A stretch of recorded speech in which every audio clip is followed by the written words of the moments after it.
Hello दोस्तों, मेरा नाम रोहित और स्वागत है आपका अपने यूट्यूब चैनल बीसीएस सेंटर में। तो आज की इस वीडियो में बताने वाला हूँ बीबीयू या तो फिर बीबीएमकेयू या तो फिर कोई और भी यूनिवर्सिटी जहाँ पे सिलेबस सेम है। ठीक है, सेमेस्टर 4 पॉलिटिकल साइंस कोर 8 का इंपॉर्टेंट क्वेश्चन बताने वाला हूँ। सेशन 20 से 23 है। बीबीयू और बीबीएमकेयू दोनों यूनिवर्सिटी में एग्जाम स्टार्ट होने वाले हैं। ठीक है, तो आज इसके पहले मैंने पहला क्वेश्चन बता दिया, अगर आप नहीं देखें तो जाकर के देख लें, डिस्क्रिप्शन में मैंने लिंक डाल दिया है।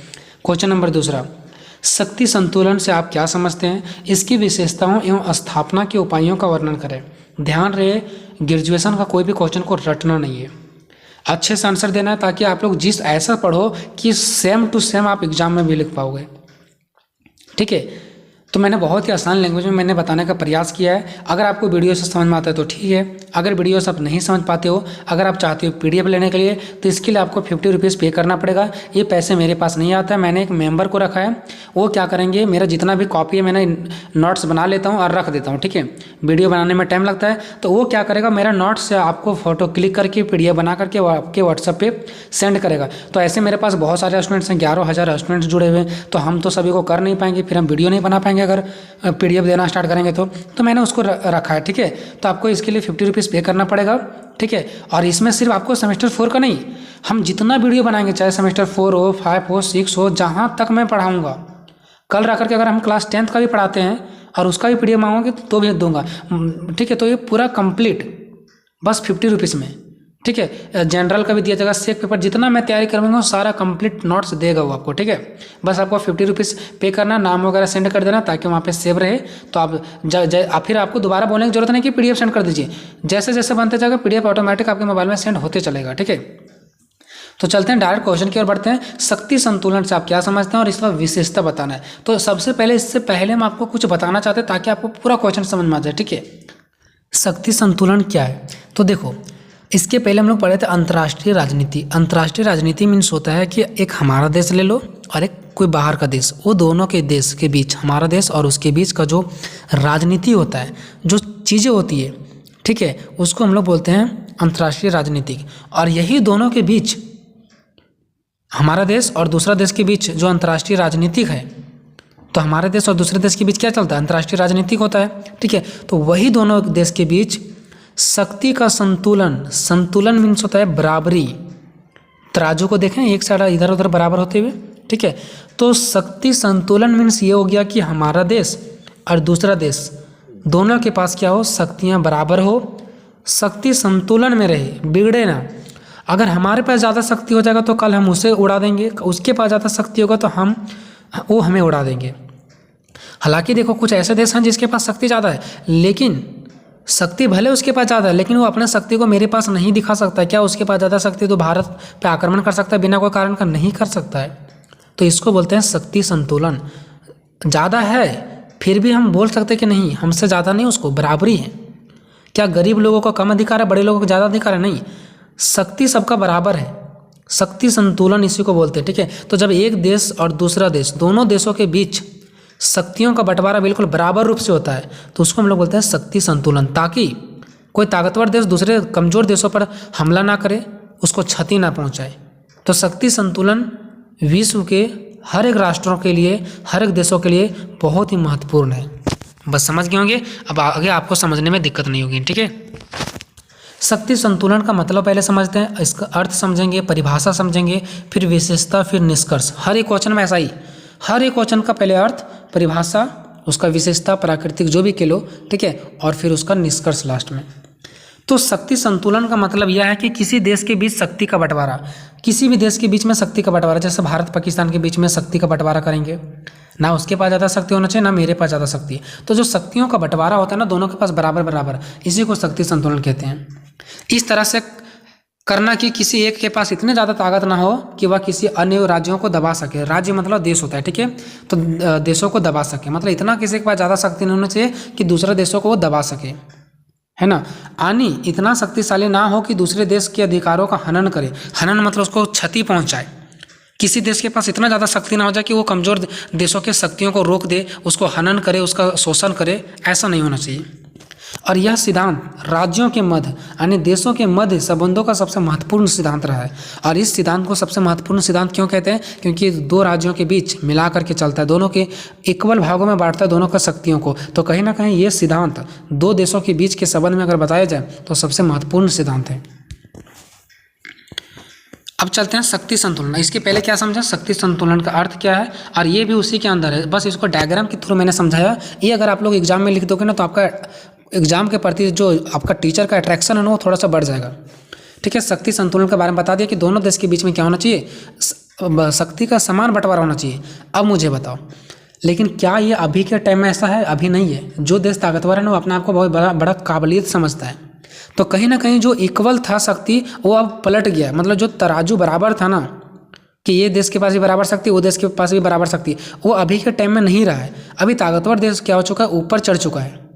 ठीक है ना? तो कहीं ना कहीं वो लोग भारी पड़ चुके हैं। तो शक्ति संतुलन का जो मेन उद्देश्य होता है ना वो होता है बिल्कुल दोनों तरफ से बराबर। जैसे फर्स्ट शक्ति संतुलन का दो टाइप है, एक जो सही रूप से काम चलता है, जैसे देख सकते हैं इधर शक्ति संतुलन का आदर्श रूप। आदर्श मतलब जिसको बोलते हैं रिस्पेक्ट। आदर्श रूप क्या है कि दोनों तरफ से बराबर हो, इस देश को भी उतना ही शक्ति जितना उस देश को शक्ति। एक तराजू के माध्यम से मैंने यहाँ पे दिखाया।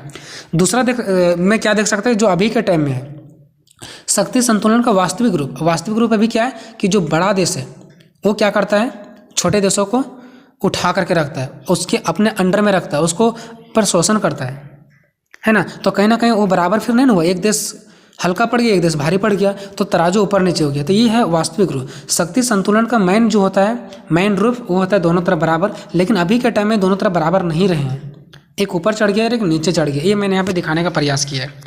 ठीक है, तो इस प्रकार शक्ति संतुलन शक्ति विभाजन की एक ऐसी व्यवस्था है, या शक्ति विभाजन की व्यवस्था है, जितना शक्ति इसमें विभाजन किया जाएगा उतना ही इसमें विभाजन, मतलब बांटना। तो ये दोनों में बराबरी बांटने की एक क्या है, शक्ति संतुलन, जो एक ऐसा व्यवस्था है जो दोनों को समान रूप से बांटती है, जिसमें किसी एक राष्ट्र को अधिक शक्तिशाली होकर अन्य राष्ट्रों पर हावी नहीं होने दिया जाता है। इस सिद्धांत को अंतर्राष्ट्रीय राजनीति में शक्ति संतुलन के सिद्धांत के नाम से जाना जाता है ना। मतलब कि शक्ति संतुलन के अंदर एक व्यवस्था, ऐसी व्यवस्था ये जिससे किसी एक देश को ऊपर चढ़ने नहीं दिया जाता है, बराबरी में रखता है। ठीक है, अब चलता है शक्ति संतुलन की परिभाषा। तो जैसे कि आप सभी को पता है कि जितने सारा अभी हम लोग टॉपिक्स पढ़ेंगे, क्वेश्चन पढ़ेंगे, सब में परिभाषा आएगा। और हर एक विद्वानों ने, विद्वान मतलब जो पहले के लोग थे, वो कुछ ना कुछ परिभाषा दिया है, उसके बारे में हम लोग यहाँ पे डिस्कस करने वाले हैं। तो शक्ति संतुलन की परिभाषा अनेक विद्वानों ने अनेक प्रकारों से दिया, जो इनमें से कुछ है। दिया तो बहुत सारे विद्वान है, लेकिन हम उस सभी के बारे में नहीं लिखेंगे ना, एग्जाम में कम से कम 2 या 3 को लिखना पड़ता है। ठीक है, तो यहाँ पे मैंने लिखने का प्रयास किया 2, आप लोग यहाँ पे देख सकते हो। मार्टिन वाइन के अनुसार, ये नाम आपको आधी रखना पड़ेगा क्योंकि उसका नाम तो हम बहुत आसान लैंग्वेज में नहीं बता सकते ना, नाम तो नाम ही होता है। मार्टिन वाइन के अनुसार, तो मार्टिन वाइन ने क्या कहा, इसमें कहा, इसने 2 चीज़ें बात बताया। इसने शक्ति संतुलन के 2 अर्थ बताए। ठीक है, 2 परिभाषा। पहला परिभाषा क्या बताया कि शक्ति एक समान वितरण है। समान वितरण मतलब कि जिसको हम लोग कोई भी चीज़, 2 व्यक्ति है उसको हम समान चीज़ें बांटेंगे तो उसको बोलते हैं समान वितरण। तो इसने सही कहा, क्योंकि शक्ति संतुलन 2 देशों के बीच समान बढ़ता है ना। ऐसा नहीं कि उसको ज़्यादा शक्ति प्राप्त है, इसको कम शक्ति प्राप्त है, ऐसा नहीं। यानी इसने ये कहा कि शक्ति संतुलन जो है ना वो क्या है, एक समान वितरण है, एक समान बांट है। बांट मतलब बांटना। ठीक है, मतलब 2 देशों के बीच एक समान रूप से शक्तियों का बंटवारा होता है। दूसरा इसने ये कहा कि कोई भी राष्ट्र, मतलब कोई भी देश के पास इतना शक्ति ना हो कि दूसरे देशों के लिए वो खतरा पैदा कर सके। दूसरा इसने ये भी कहा कि किसी भी देश के पास इतना शक्ति ना हो कि वह दूसरे देशों को हानि पहुंचा सके। ये इसका परिभाषा था, 2 इसने दिया था। ठीक है, चलते हैं दूसरा नंबर मार्गेन थाओ के अनुसार। मार्गेन थाओ के अनुसार प्रत्येक राष्ट्र द्वारा वर्तमान समय में दूसरे राष्ट्रों से अधिक शक्ति प्राप्त करने की प्रयत्न करता है। देखिए, इसने ये कहा कि देखो अभी के टाइम में क्या होता है, हर एक देश चाहता है कि उससे हम ज़्यादा शक्ति प्राप्त करें। ठीक है, ज़्यादा शक्ति प्राप्त करें, लेकिन क्या वो ज़्यादा शक्ति प्राप्त कर पाएगा? नहीं कर पाएगा। ज़्यादा शक्ति प्राप्त करोगे भी ना तो आपको ज़्यादा शक्ति दिखाना नहीं है, आपको उसी के बराबर में रहना है जो अगल बगल का देश है। तो कहीं ना कहीं अगर मान लो पाकिस्तान हमसे कमज़ोर है तो ताकतवर होना चाहेगा। ठीक है, कि हम ताकतवर हो जाएं, तो भले वो ताकतवर भारत से ज़्यादा हो जाएगा, लेकिन क्या वो अपना शक्ति हम पे दिखाएगा? नहीं, वो उतना ही शक्ति हम पे दिखाएगा जितना मेरे पास है, मतलब बराबरी। ठीक है, तो इसने ये कहा कि वर्तमान समय में हर एक देश चाहता है कि हम अपनी शक्ति को बढ़ाएं, लेकिन परिणाम स्वरूप क्या होता है कि जिस व्यवस्था की आवश्यकता होती है ना उसे शक्ति संतुलन कहते हैं। जिस व्यवस्था की आवश्यकता मतलब समझ रहा है कि अगर कोई देश कमज़ोर है और वो शक्तिशाली होना चाहता है तो वो जिस भी व्यवस्था को अपनाता है चाहे वो कोई भी व्यवस्था को अपना करके, दूसरे देश से दोस्ती करके, ज़्यादा पैसा कमा करके, कोई भी व्यवस्था से वो अगर अपने आप को शक्तिमान समझ रहा है, ठीक है, तो इसे हम शक्ति संतुलन कहते हैं। तो वो शक्तिशाली होता नहीं है, बल्कि दूसरे के बराबरी में होता है। अगर कोई कमजोर और शक्तिशाली होना चाह रहा है ना, तो वो शक्तिशाली होता नहीं है, बल्कि वो दूसरे के बराबरी में होता है। और उस बराबरी होने के लिए जिस भी व्यवस्था को उसने अपनाया है, उसे हम शक्ति संतुलन कहते हैं। ठीक है, चलिए, तो ये था मॉर्गनथाउ के अनुसार से। अब चलते हैं हम लोग शक्ति संतुलन की कुछ विशेषता। अब देखो, विशेषता मतलब क्या होता है? कोई भी चीज़ों का अगर विशेषता हम आपको बताएं, जैसे मान लो फॉर एग्जांपल एक पेन ले लेते हैं और उस पेन की विशेषता बताते हैं, तो पेन की विशेषता में सिर्फ ये नहीं होता है कि उसका अच्छाई ही बताओ, उसका अच्छाई भी बता, बुराई, मतलब जो जो पेन में आप लोग देख रहे हो उसके सब चीज़ बताना पड़ता है। तो जैसे अगर पेन की विशेषता बताएं, तो एक बात है कि पेन से हम लोग लिखते हैं, है ना, तो हो सकता है पेन हमें क्षति पहुंचा सकता है, हमारे शरीर में वो नुकीले चीज़ें होता है, कहीं घुस सकता है, तो ये भी बता सकते हैं। तो विशेषता मतलब अच्छाई भी बता सकते हैं, बुराई भी। ये नहीं कि बहुत लोग समझते हैं विशेषता मतलब सिर्फ अच्छाई बताएंगे, नहीं, उसके बारे में हर एक चीज़ बताना है। तो शक्ति संतुलन की निम्नलिखित विशेषताएं हैं। पहला विशेषताएं देखते हैं। तो एग्जाम में सबसे पहले आपको हेडिंग बनाना है, शक्ति संतुलन अस्थायी नहीं होता है, बस आपको ये याद रखना है। फिर दूसरा याद रखना है प्रयास का परिणाम, तीसरा याद रखना गतिशील, चौथा दृष्टि मतभेद। ठीक है, तो सिर्फ और सिर्फ आपको पॉइंट याद रखना है, मतलब जो नंबरिंग हम दिए नंबर 1 शक्ति संतुलन अस्थायी नहीं होता है, पॉइंट याद रखना, बाकी नीचे एक्सप्लेन कर देना आपको। ठीक है, देखो, तो सबसे पहले मैंने क्या लिखा, शक्ति संतुलन अस्थायी नहीं होता। अस्थायी मतलब क्या होता है? रुका हुआ, कि जो शक्ति संतुलन है वो रुका हुआ नहीं है। आज ये दोनों के पास इक्वल शक्ति है, बराबर शक्ति है, कल हो सकता है उसके पास भी ज़्यादा हो सकता है, इसके पास ज़्यादा हो सकता है दोनों पास ज़्यादा हो। तो कहीं ना कहीं शक्ति संतुलन जो होता है ना, वो रुका हुआ नहीं रहता, अस्थायी नहीं रहता है। ठीक है, तो विश्व के राष्ट्रों के बीच, यानी दो देशों के बीच कह लो, चाहे पूरा विश्व में देशों के बीच बोलो, शक्ति संतुलन नहीं बना रह सकता है कि एक जैसा शक्ति संतुलन, जितना शक्ति इसके पास है उतना ही उसके पास है, ऐसा नहीं हो सकता है ना। जब दो लोगों के पास शक्ति एक जैसा नहीं हो सकता, तो देश के साथ कैसे हो सकता है? शक्ति संतुलन में परिवर्तन देखा जाता है। ठीक है, हमेशा परिवर्तन आते रहता है। दूसरा, प्रयास का परिणाम। देखो, दूसरा पॉइंट क्या रखना, प्रयास का परिणाम। शक्ति संतुलन की स्थापना स्वतः यानी खुद ही नहीं हो जाती, इसके लिए प्रयास करना पड़ता है। अब मुझे बताओ, शक्ति संतुलन अपने आप हो जाएगा क्या? पाकिस्तान बहुत पीछे है, भारत बहुत आगे है, पाकिस्तान अपने आप हमारे शक्ति के लेवल में आ जाएगा क्या? नहीं, इसके लिए उसे प्रयास करना पड़ेगा, मेहनत करना पड़ेगा, कुछ दिमाग लगाना पड़ेगा, तब वो हमारे लेवल में आ सकता है। तो कहीं ना कहीं शक्ति संतुलन अगर वो करना चाहेगा हमारे जैसा, तो उसे प्रयास करना पड़ेगा, प्रयास का परिणाम होता है सब। ठीक है, तीसरा, गतिशीलता। शक्ति संतुलन की नीति गतिशीलता एवं परिवर्तनशील है। अभी मैंने बताया कि ये कभी रुकता नहीं है, जो चीज़ रुकता नहीं उसको बोलते हैं परिवर्तनशील नहीं है। ये मतलब ये हमेशा परिवर्तन होता रहता है। ठीक है ना, तो गतिशील है, गति मतलब हमेशा गति करते रहता है। आज इसके पास ज़्यादा, कल कोई देश और ज़्यादा तेज़ी से गति कर रहा है। गति मतलब क्या? तेज़ी से विकास कर रहा है, तेज़ी से उसके पास शक्ति आ रहा है, किसी के पास नहीं आ रहा है। तो कहीं ना कहीं ये जो शक्ति संतुलन होता है ना, वो गतिशील होता है, परिवर्तनशील होता है, परिवर्तन होते रहता है। दृष्टि मतभेद। दृष्टि मीन्स क्या होता है? आँख होता है। ठीक है, दृष्टि मीन्स आँख होता है। तो जैसे देखो, अब जो शक्ति संतुलन है, इसको देखने का जो दृष्टि है वो लोगों का अलग अलग है। जो शक्ति संतुलन को लोग देखते हैं, उसके बारे में सोचते हैं, वो सभी लोगों का देखने का दृष्टि अलग अलग है। ठीक है, अब देखने का दृष्टि मतलब समझ रहे हैं? जैसे कोई लोग किसी को गंदे नज़र से देखते हैं, ठीक है, कोई किसी को अच्छी नज़र से देखते हैं, तो एक अलग दृष्टि होगी सबके पास। ठीक है ना, तो दृष्टि मतभेद। देखो, जो इतिहासकार है ना, वह शक्ति संतुलन को अलग दृष्टि से देखते हैं, जबकि राजनीतिज्ञ इतिहासकार किसको कहते हैं? पुराने लोगों को जो इतिहास लिखते हैं, इतिहास के बारे में जानते हैं। राजनीतिक किसे कहते हैं? जो राजनीतिक में आते हैं, नेता लोग हो गए। ठीक है, तो इतिहासकार लोग और राजनीतिक लोग शक्ति संतुलन को अलग अलग दृष्टि से देखते हैं। वो दोनों एक नहीं मानते हैं, शक्ति संतुलन को अलग अलग दृष्टि से देखते हैं। इस प्रकार दोनों को देखने के लिए जो दृष्टि है वो अलग अलग, अर्थात मतभेद है, दोनों में मतभेद है। वो कहता है कुछ शक्ति संतुलन के बारे में, जबकि राजनीतिक कहते हैं कुछ। ठीक है, चलते हैं नेक्स्ट पेज की ओर। लास्ट पेज है हमारा ये।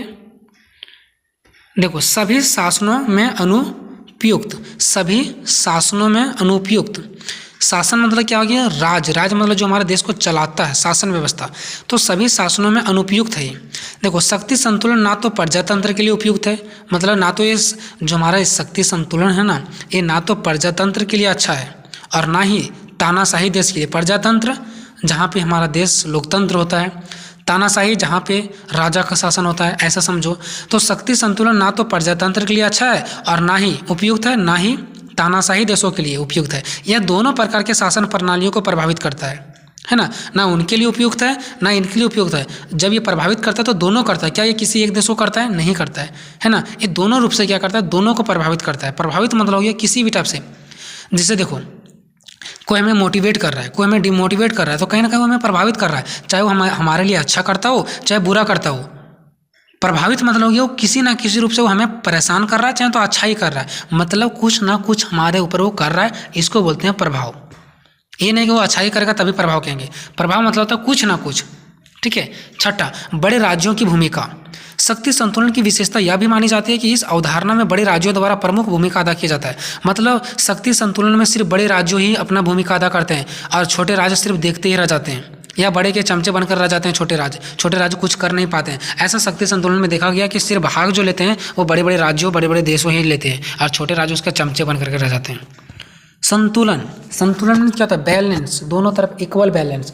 तो इसका अर्थ है कि एक देश को इतना आगे नहीं बढ़ना है, बढ़ा दिया जाना चाहिए जिससे दूसरे राष्ट्र को क्षति हो, है ना। शक्ति संतुलन के बारे में पढ़ रहे हैं ना, तो संतुलन का क्या मतलब होता है यहाँ पे विशेषता में लिखना है कि इसका एक और विशेषता है जो हमें साफ नजर आता है। संतुलन कि एक देश को इतना नहीं बढ़ने दिया जाना चाहिए जिससे दूसरे देश को हानि हो, दोनों को एक इक्वल में बढ़ना है, यानी संतुलन बना करके बढ़ाना है ना। तो इसको हम लोग एक विशेषता के तौर पर देख सकते हैं।